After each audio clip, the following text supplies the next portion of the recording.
mzazi wangu huyo ninayempenda sana. Maadili yake gani yeye anasema. Ninawapenda watoto wangu tena, mpenzi wangu baby.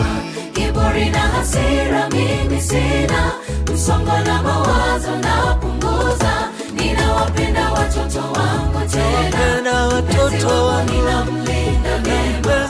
Kiburi na hasira mimi sina, msongo na mawazo napunguza. Ninawatii wazazi wangu tena, kumcha Mungu na kumpenda sana. Kiburi na hasira mimi sina, msongo na mawazo napunguza. Najivunia kufanya kazi tena, kuyapa maisha yangu maana.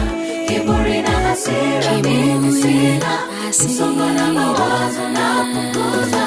Ninawapenda watoto wangu tena, mpenzi wangu ninamlinda vema. Kiburi na hasira mimi sina, msongo na mawazo